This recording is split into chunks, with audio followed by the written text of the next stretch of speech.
Now, just to bridge some of the gap between what we spoke about and where we are right now, here you can see the UN Food Agriculture World Food Price. It's fallen, but just puts into context just how elevated it still remains even after the correction. And this is what we've been talking about, where you were going to get a spike, things were going to slow down. That's always the case. But you're seeing that the rate of change continue to slow, and we think it continues to flatline as we have some of these issues on yield, some of these big pivots in terms of, okay, well, where is moisture now? Where are things going to be next year? So they fell in May to the lowest since April 2021. Year-over-year change at worst, most negative since 2015. But even as you have a year-over-year decline of 21%, you still get an idea of just how high we remain. And we're even at levels that caused the Arab Spring, wheat wars, the peasant uprising, you pick your term. And this is happening without bumper crops coming in, with more stress coming through. So then when you take it to the U.S. perspective, the 3-month annualized change in core CPI clocked in at 5% as of May, off the peak, but it's still very high relative to history. And again, going back to 2000, you get an idea of where we sit, which is why we've talked so much about core CPI, because even as you get some of the headline numbers getting a bit better, it wasn't going to improve to a meaningful standpoint from the U.S. perspective, from the consumer's perspective, which is why we continue to see these underlying issues. And we think a lot of the reasons why you get these pressure points on the dots. So for those that don't know, who might think that my daughters created this dot plot for me, this is what the Fed governors will put together at their meeting of where they think rates should be going forward. So the median expectation for Fed funds moves up to 5.625%, another 50 basis points. So they're essentially telling you that there is an expectation going into the end of 23 that we're going to be well over 5%. Now, one of the things that we've said is we think that we get to 5.25%, maybe 5.5%. So our range is 5.25, 5.5. So to see 5.62, you're like, all right, well, that's right. That means that what we're saying is very doable and I would say likely going forward. Now, where we differ and where you're seeing some of the different comparisons on the mean side, we think that this shifts up on the longer term period, where you're continuing to see this movement and just essentially the longevity of seeing rates staying elevated for an extended period of time. And we actually have some charts on showing why we think that's going to be the case. So the RRP balance is coming down. It's still over 2 trillion. The balance hasn't increased year on year. It started to come down. And again, this is liquidity that will move into deposits. So when you think about this safety, the safe haven, and just the amount of, or I should say, the amount of trillions sitting on the sidelines, this is the sidelines that we've been talking about on the liquidity front. Because you've heard a lot of people talk about M1, M2. Oh, this is the largest drop in M2 in I think it's actually in history on a percentage basis. Like, okay, but think about how elevated we were and how much liquidity still sits on the sidelines. So everyone's saying that, oh, M2's coming down, therefore the Fed has to cut. And the Fed is sitting there saying, well, there's still a lot of liquidity on the sidelines and it's just now starting to decline. So again, it's why we push back on, you have to look at the complete picture when we're talking about where rates are going to go and what would be the impetus to see the Fed really cut. Now, banks continue to tighten standards for commercial real estate loans. That's not something that we think changes. And it's no surprise that as the standards go up, the demand comes down because there's going to be a cause and effect. So banks tightening standards. They don't want to lend as much. If they do lend, they're going to require an extensive amount of approvals, all different types of standings in terms of, what's your level, what is going to be the support. And then, therefore, the demand side, they're sitting there going, well, from a company perspective, what's the rate you want to charge me? I'm not accepting that. I'll figure something else out. So again, but these are things that the Fed wants to see happen because this helps bring down asset prices. Default rates for U.S. junk loans are ticking up higher. This is something that we think accelerates.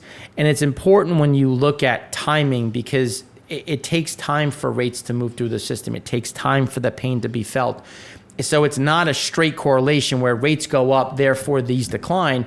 There has to be that waiting period, which is why we liken this. We go back to the 70s and we look at how the Fed started to cut rates too soon. And then you had this massive explosion in rates, in inflation again, which then brought in the Volcker increases. They want to avoid that, and they want to keep rates higher for longer, making sure that this is really coming through. This is really starting to clear out some of the weaker hands and protect from an inflation spike going forward. So when you look at the economists seen peaking, or think the Fed stops at 5 to 5.2% and holding in 2023, and a pause in June and cuts starting in 24. For those that have been following us, we think that the earliest a cut could happen would be June. But again, depending on inflation, if inflation continues to remain stickier than expected, that just continues to push out when we'll actually start to see cuts. But again, 5 to 5.25. People thought I was crazy when we started saying this back in 21. Here we are. So yay. I don't know if should we be happy that we were right, wrong, but again, we feel as though we've had a very good handle on what the market was going to do, how the market was going to react, and here we continue to see the same thing. So again, when you see the peaking, we do think there are at least one increase, which is shown here, and if not, maybe one and or possibly two. Now, when we look at U.S. conditions, so the expansion of the Fed's balance sheet has slowed after the initial phase of bank stress has been now nearly reversed. So again, this was the after SVB, after some of the Fed, first bank. But again, it doesn't mean it's over. And that's what we keep talking about, because if you look between Bear Stearns and Lehman, there was the lull, and then you had more stress come through. And we think that there is that second leg when you look at that stress based on commercial real estate, based on banking, based on rates being elevated. Because from my perspective, in terms of the business with the private equity side, fundraising, everybody does their due diligence and then they pull back and say, well, we're going to wait for the Fed to cut rates. It's like, guys, if you're waiting for the Fed to cut rates, you're not going to invest for 12 months. So give me the money. I'll go take the risk. And then when Powell does cut rates, I'll go refinance. But you need to get out in front of this, because there are great opportunities out there. And that's why it may sound like we're always doom and gloom, but there are so many opportunities that still exist. It's just you need to know where to look. And at C6, we like to think we do. But again, I'm obviously a bit more impartial to that. So those are some of the key pieces when we're looking at some of the Fed levels. So now when you take all of the different shifts in the sensitivity that the Fed has, you can now see that there's some probabilities have shifted in terms of where the rates are going to be. This is looking backwards a bit, but you can see that there was an expectation that we were going to have what is, on a friendly side been called a skip in terms of where things were going to be. So it makes sense, but when you start looking at heading into the proxy versus the effective, it's important to see where things are shifting. And when you look at the proxy Fed funds rate calculated by the San Francisco Fed, it ticked up to about 6.01% in May. Not back to the peak, but you're getting an idea of the comfort that you can get if you take the Taylor rule. We should be at about almost closer to 8%, 7.5%. If you take the San Francisco Fed's rate, proxy rate should be 6%. So to get to 5.25, 5.5 is not a huge stretch of the imagination, especially when you start factoring in some of the key pieces that we're going to show you, leveraging or looking at it against where we were in the 60s and 70s. So now when you look at market fund assets, you can see that there's more and more money going into into money markets. And again, this is why you still see some of that stress at the banking level, not to the same degree, but it's just because people are going from savings rates going into money market accounts because there is that yield bump. Now, when you start looking at emerging market distress, government debt, and emerging market distresses in general, this is where we continue to see these problems because banks are also exposed to a lot of this. Investors are exposed to a lot of this, and it becomes a concern about, where is the emerging market level and what could the exposure, which is why when you start looking at how interlinked everything is, it's difficult to say that there can't be contagion because you can try to cordon it off, you can try to protect it, but there's always going to be some sort of back and forth that is going to become an underlying problem. And that's when you start looking at the emerging market stress and the policy rates. So you look at federal funds target upper band, you can see that there's still this expectation of a downward move, but it's still data dependent. Everyone looks at this as like this very perfect downward move, just like if you remember back in 21, there was a view that we would go up and come right back down on inflation and that the Fed funds rate would follow suit. And we kept saying, no, that's not the way this works. You can't have so much you can't have so much liquidity and have inflation just turn off. That's mathematically impossible. And that's where we continue to see this become a much bigger issue, which is not going away anytime soon. So then when you start looking at some of the key areas of CapEx, like what are the companies borrowing?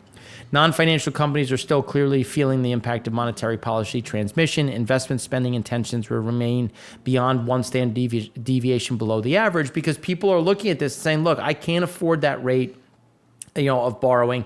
Therefore, I'm going to have to cut my CapEx and I'm going to have to minimize underlying investment.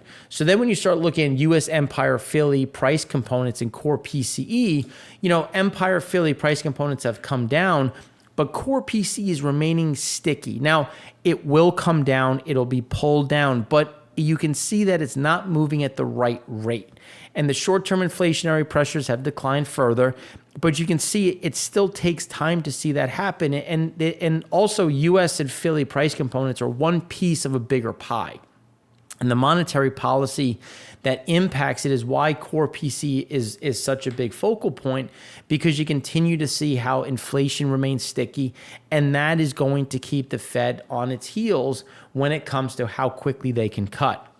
Now, which, if any, of the following categories have reduced spending, anticipated cutting spending due to general rising prices? Dining out, not surprising. If you remember back to the EIA show, we talked about some of these broader shifts.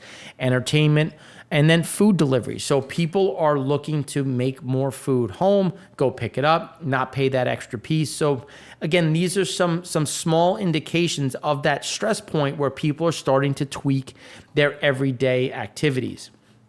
Consumer spending is overshooting relative to incomes, real disposable incomes versus real consumption spending. And then the pandemic had wild impacts on personal income and consumption in general. So consumer spending has been outpacing disposable incomes on housing's draws on their savings, which is why we had a decent retail sales print. But how long can that persist? And that's why it's important to look at it as a nominal rate and then a real rate. Because now when we look at it on a real rate, after adjusting for inflation, U.S. retail sales fell 3.3% over the last year, the seventh consecutive year-on-year decline, and the longest drawdown streak since 2009. Nominal sales increased 0.7 versus historical average of 4.8. So again, there's still that pressure point, which isn't abating anytime soon. And just looking at it, holistically now, May retail sales came in at 0.3 versus the estimate of negative 0.2. Sales ex auto came in at 0.1 versus the estimate of 0.4. And then the control group came in at 0.2 versus the estimate of 0.6. So again, it's a mixed bag. Adjusted for inflation, again, you still have that 0.1. Core came in at 0.2, which is positive, but again, well below estimates. And there's typically a sizable increase in May as people prepare for the summer months, which is why we've talked about June being really good for typically shipping, especially on the trucking side. And it's just not coming to fruition, which is what we continue to talk about as some of those issues. 1 month basis on the PPI. PPI inflation came in at negative 0.3 versus the estimate of negative 0.1. which is a positive. But again, core came in at 0.2 versus the estimate of 0.2. So core has not yet gone negative. It has slowed, but on a core basis, when you look at that stickiness, because remember, this is a bit of a leading indicator of where CPI is going to go. And we still have this problem point when you look at how quickly we can see some of this walk back. May PPI inflation came in at 1.1 versus the estimate of 1.5. Core came in at 2.8 versus 2.9. So again, you're on a year-over-year basis, it's falling, but month on month. The other issue on the month-on-month side is it's an aggregate. So on the core side, you're rising versus the previous month, which is up from the previous month. So again, you keep seeing this walking up, creating some of these problems. PPI Trade service month on month, again, coming back to the sticky component, because remember, trade services is the biggest. You had a big recovery in PPI. Sticky consumer price index has started to come down, but you can see even as it comes down, it still remains at this elevated ratio. And on a year-over-year basis, it should improve given where rents have gone and housing, but you still see a lot of this stickiness across the board. Now, Powell's citing of core PCE inflation not really making much progress is looking at that 3-month annualized change in metric, which has been stuck around 4.5%, that red line, which you can see in that top left chart for the past 6 months. There's been no process. It's been choppy, but this is what we were talking about. On the core of it all, we would slow down, we would come down from the highs and then go sideways. And that's what we continue to see. Now, the slight bounce higher in pace of gains for PPI personal consumption service inflation continued to accelerate. The 3-month annualized change move up to by 2% in May, still off the peak. But again, you're seeing that, this cumulative effect, as you can see that contiguous line pointing in the wrong direction. Now, June Philly Fed manufacturing fell to negative 13.7 versus the estimate of negative 14. New orders fell to negative 11. Shipment rose, but prices paid barely down to positive 10.5. Work week fell to negative 8.2. So in the aggregate, it's contracting. It's contracting at a slightly slower pace than the estimates, but all of the big leading indicators, new orders fell.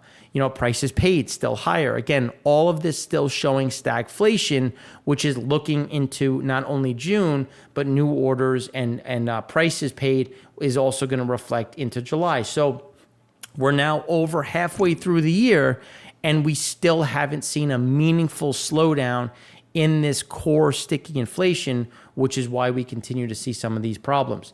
June Empire Manufacturing Index up to 6.6% versus the estimate of negative 15.1.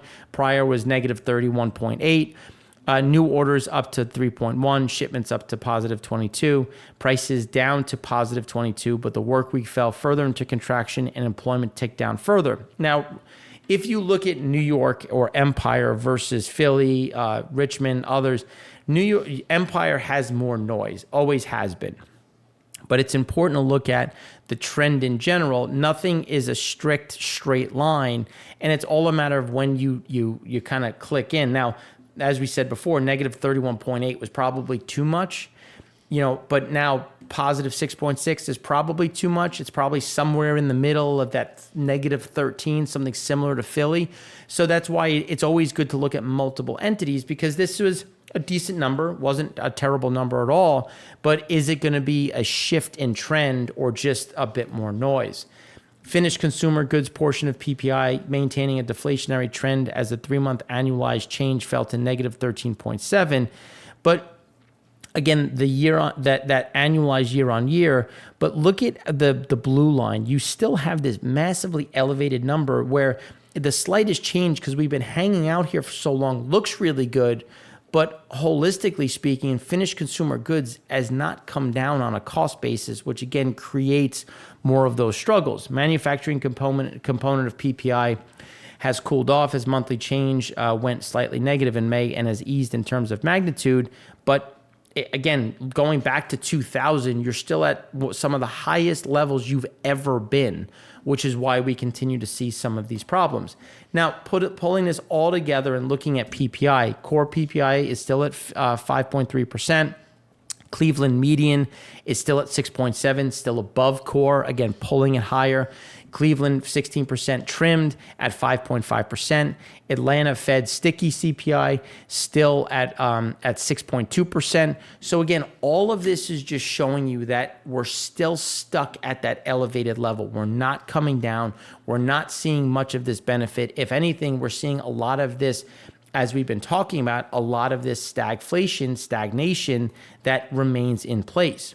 Now, some policymakers remain concerned, and this is why, because when you look at inflation, and as we've talked about, looking at starting in 1966, so this is that 1974 point that we highlighted as we went into 1976, as you saw inflation falling, the Fed thought, hey, now is a good time to start cutting.